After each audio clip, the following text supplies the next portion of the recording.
Hello everyone, welcome to my channel. In this video we will discuss about SQL data manipulation commands. So in the previous video we have seen all the DDL commands which is available in the SQL. So now in this video we will see DML commands, which is insert, select, update, delete. So in this video we will focus on the insert and select. Let's switch it to MS SQL. So here I have my MySQL DB and employee table. The employee table have a column called employee ID, employee name, employee city and employee phone number. So let's go under insert records into a employee table. So to insert into employee table we will use a insert statements. So insert into employee, we have to mention the column names: employee ID, employee name, employee city, employee phone number. Now we have to give values. The employee ID is an integer, you can give ID, and any value if you want to insert in the varchar in the SQL you have to quotes with the single quote. So let's have employee name, then employee city,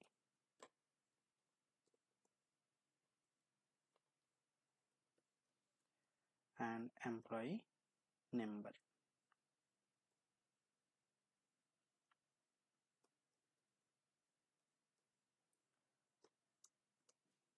So when I go and execute this select insert statement, it will go on one row affected, it shows. So it means if you see in the DML commands and definition, data manipulation language command, it means any statement if you write insert, select or delete or update, it will affect on the rows. So now I have inserted one record into employee table, it shows as a one row affected. So let's go and check it out, this the data is inserted or not. So I'm going to use a select statement, select star from employee, select and execute. You can see employee ID, employee name, employee city and employee phone number. So this is how we can insert data into table. Now let's say I have bulk data to insert into employee table by using a insert statement. How we can insert? So we can insert by using insert statement. Let's copy of this. You can see by comma separated you can mention number of rows which you are going to insert.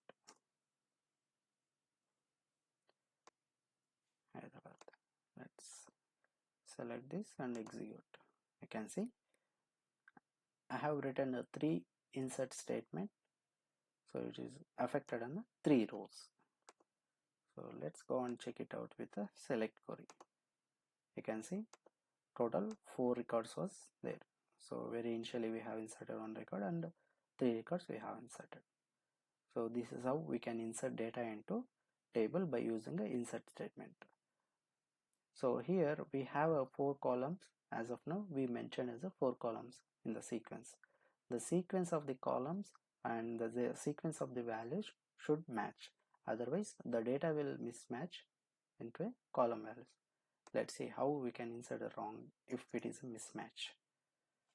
So I'll take it out the same. 5th record I'm going to insert as a name here. Instead of name I'm going to give a phone number, like some random number I give. So city, in the place of city I'm going to give a name.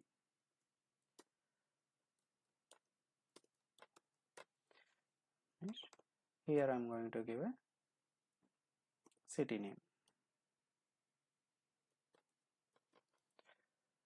go and execute, still it will accept because the employee name also is a varchar and employee city, employee phone, all the three columns are data type is varchar. So let's go and execute this. One row affected. So let's go on select statement. If we go on execute, you can see the column sequence of the columns and the sequence of the values should be same, otherwise the data will insert into mismatch. So next we will see how we can use specific columns to a insert statements. Let's take a copy of it. Let's take a copy and I will mention only the employee, employee ID, employee name and employee phone number. Let's give as employee ID and employee name and employee number. Let's give as a random number. Let's go and execute. Here I have mentioned employee ID, employee name, employee phone.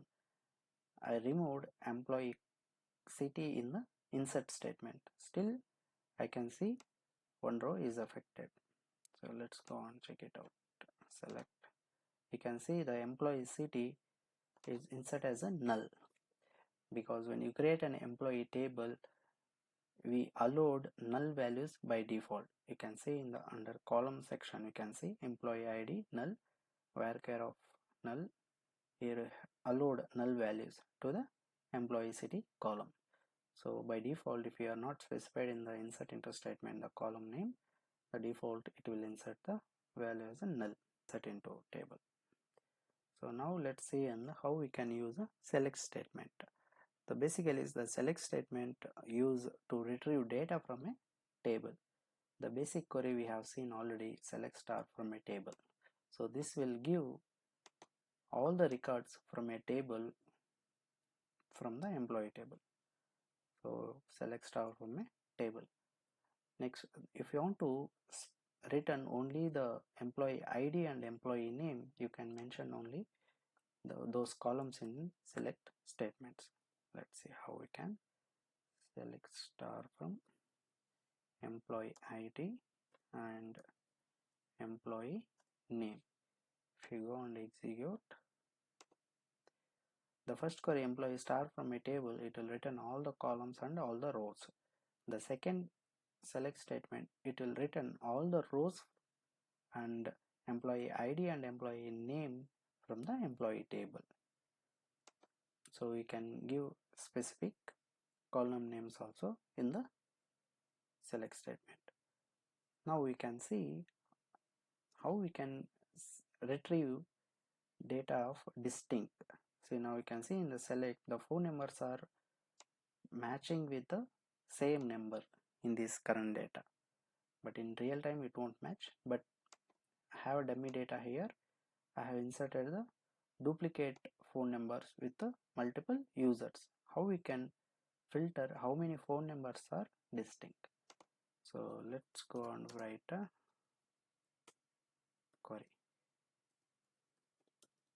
Use a distinct statement, employee phone from employee. So if you go and execute this query, it will return all the distinct phone numbers. You can see all the distinct phone numbers, because the Bangalore it's a we inserted as a miss column value scenario, so it's written as a unique value. So in the select statement we can use a distinct also. So next we will go and fetch records from a table by using a where class. I have here select star from a table. In this I have a Hyderabad and Bangalore city employees. Let's go and filter only Bangalore employees. So let's take a copy and where employee city equal to any value. If you want to use in SQL query any varchar value. If you want to use in SQL query, you have to use a single quotes. Now I have defined as employee city equal to Bangalore. If we go and execute this, we can see only two records, Suryan and Kiran is belongs to employee city. So this is how we can filter the data from a table. The where clause is mainly, the purpose of where clause is only to filter data from a table. Employee city is belongs to Bangalore, and I will give employee name equal to Kiran. Sorry, Kiran. Let's go and execute this statement. You can see only one record. The where clause you can give, you given as a employee city is Bangalore and employee name equal to Kiran. So the data will get filtered based on these two conditions. The where clause is always work on the condition based, either true or false. Let's see for the basic example, 1 equal to 1. So the 1 equal to 1 every time is become a true, so the where clause will become a true. So if I go and execute, it will return all the values from a table. Suppose if we give 1 equal to 12, 1 equal to 12, it will never become a true, so it will not return any values from a table. So this is how we can use a where clause in the select statement. The where clause is not only the equal operator, we can use less than, greater than equal, less than or equal, not equal, all those conditional operators. So this is how we can use insert into statement and select statement. So in the upcoming session we will discuss about update and delete statement. Thank you for watching. Have a good day.